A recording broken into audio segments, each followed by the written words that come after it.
Hello and welcome. My name is Marianne Elling. I'm the founder of a magical space called Empowered Women, and I'm really on a mission to make sure that women of the world are seen, heard, and felt. The whole purpose of this Inspired Women series is to find women who inspire me, and there's so many of them who've been on here before, and their stories and how they inspire changes the narrative so we can rise into the queens that we are, owning our sovereignty. So it is a great honor and privilege today to introduce to you Sara Garcia. She lives in Ireland, and welcome, Sara. Oh, thank you for having me here. It's such an honor. It's a Thank pleasure. you. So I want you to just introduce yourself. Let us know a bit about who you are and what you be. Yeah, my name is Sara. I live in Ireland. I'm a grief movement guide, and I've been on a journey of healing and self-discovery for the last 4.5 years. And can you tell us, what does it mean to you to be an empowered woman?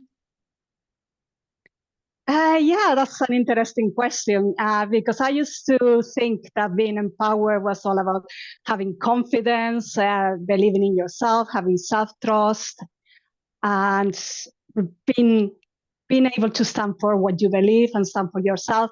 Yeah, that's still a very important part of being empowered, but I was missing other pieces. For example, being at peace with all of your inner experience. That's another important part that I really neglected back then. Um, and also, yeah, self-knowledge. I thought I knew myself really well, but then I discovered that there was still a lot of me that lay below the level where I have been searching to find myself, and was also a lot of like wounds that I have like swept under the rug because they were too painful to look at, and also because I genuinely thought that it was all in the past and I was going towards the future and I didn't need all that pain anymore. I didn't work like that because when my life fell apart, all those parts that I have like put away like came back to bite me in the butt. It's so So true. like I think When we don't listen, it comes to bite us in the butt. But I'm so glad you referenced from your life and your story, because that is why you are here. Your story is really empowering. So if you can just share with us your empowerment story. yeah, there is two empowerment stories because it was like one that started in my early 20s, and I went from being extremely disempowered to really holding my power, but I was still missing those two parts that I mentioned. And then in 2014, my life started falling apart. And for the next 3 years, like I went through one traumatic experience after another.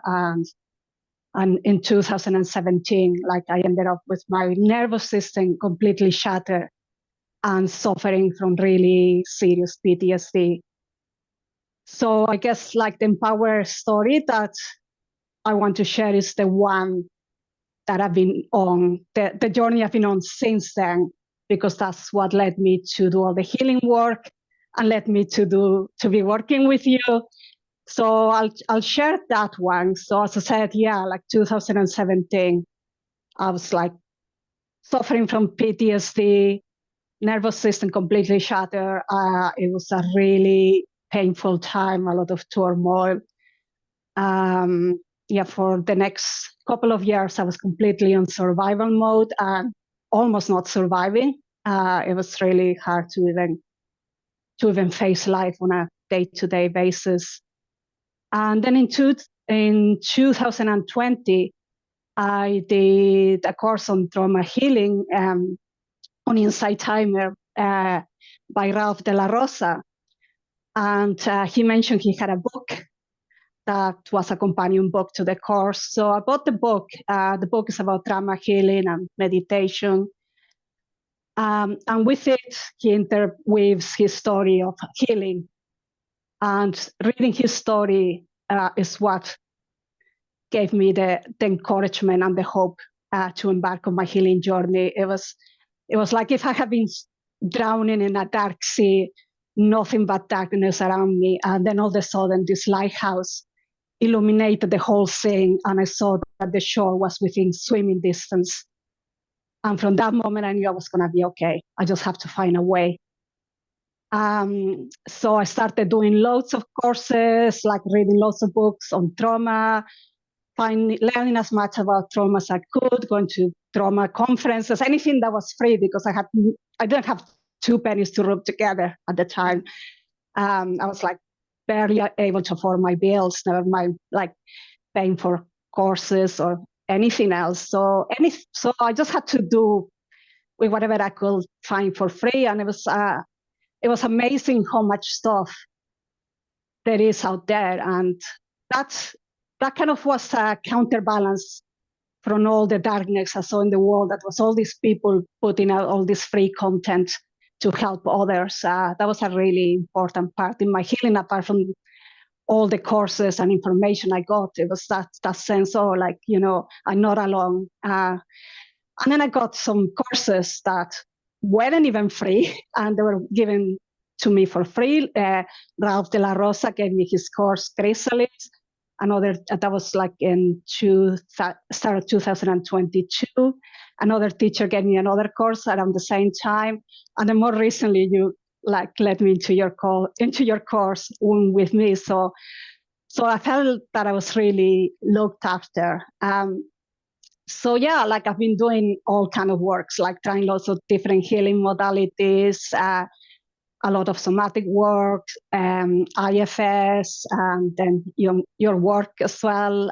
So I'm part of your womb circle, and I just finished womb with me, and that was an important part of my healing too.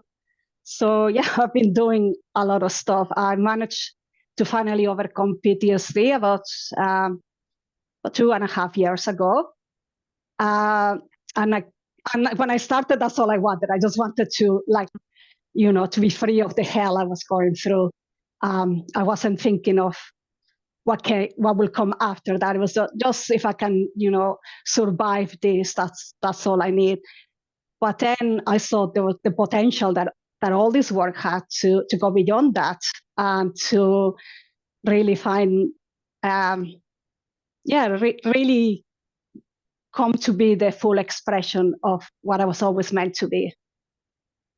Oh, it's been incredible to witness you over the past few years absolutely bloom.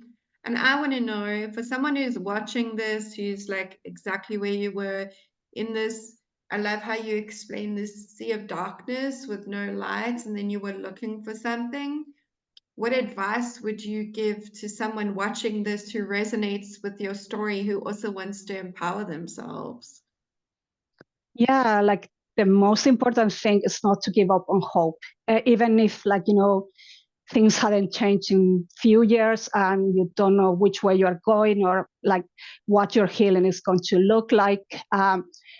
Just don't give up, because the thing that will make all the difference to you could be just around the corner, and you don't know, and you don't even know what it's going to look like. I didn't know that a book was going to save my life. So I found that in somewhere I didn't expect it at all, when I didn't expect it at all, when I was pretty much kind of at the end of the line, feeling that, how much longer are you going to put up with this suffering that is, what is not going to end? And so not give up. The other thing is to take control of your own healing. Don't let anybody tell you that you depend on others. You have the power to do that. If you can get help, that's amazing. So go for as much help as you can, but don't rely on that. Like, you have the power yourself. Oh, I have goosebumps. I have chills everywhere. And then part of what you were saying the womb work was also part of that empowering story. So tell me, because my next question was going to be, did the womb work empower you? And if so, what was empowering about it? But you were saying it was empowering you. So what empowered you with the womb work you did through Womb With Me? Yeah, I was, well, first of all, like, you can be empowered if you are living out any part of yourself, any part of your body, or any part of your psyche. So obviously it's going to have to include your womb and every other part of your body. I carry so many wounds that were like directly related to my cycles, to my womb, to my sexuality. A lot of wounds around my relationships that they were held in my womb. And also I found that it was such a source of power in itself. I know a lot of people talk about, the third chakra being the source of your power. But I actually found that the center of my power was in my womb. And it's hard to describe that. I agree. But it's just like, like a knowing and a feeling that I never thought I would find my power there, because I felt so disempowered by it.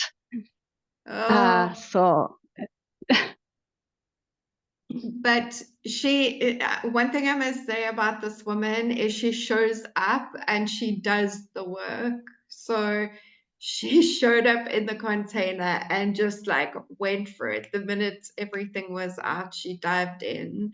So you are definitely a testament to your healing journey. Nothing stopped you. And this is why I wanted you here today, because you are so empowering. So as such an empowered woman, I would love to know, who are your role models and why? Yeah, I was thinking about it. It's like three come to mind. It's like Sahara Rose, Leila Martin, and yourself. The first two are because I have a very similar energy to myself. So I can really see myself reflected in them. And you, because you model empowerment in a way that's completely alien to me.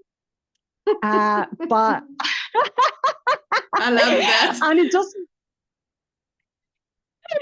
it just made me really go beyond my comfort zone.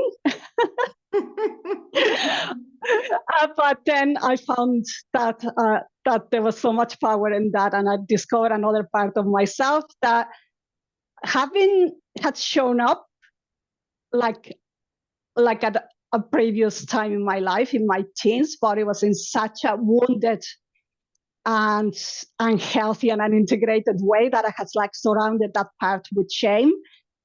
And now, like, I managed to kind of bring that part into me, into like a healthy, integrated way that feels actually authentic and empowered.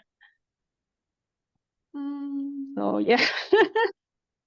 You just are such an embodiment of empowerment, and your journey and your story is huge. I actually hope you write a book one day, because it would be pretty amazing to see like how Sarah came to the other side. But the amazing news is you can work with this woman. So I will put all her details in the notes underneath, where you can contact her, how you can work with her. Is there anything you're working on at the moment that you want to share in particular? No, at the moment I'm just giving classes locally. I'm not doing anything online so far, first of all because my technology is utterly shit. So it wouldn't be suitable for it. So, but also because I really enjoy the personal touch, to actually be there with the people. So like I want to do that first, but I do intend to start giving online classes maybe at the start of next year. So You So can yeah, follow but me you're on on Instagram and look out for Instagram, that. exactly. So my suggestion Yeah. is follow Sarah on Instagram, take an amazing trip to Ireland, go do her classes, and spend time with this amazing, incredible woman. So is there anything you want to add before we close?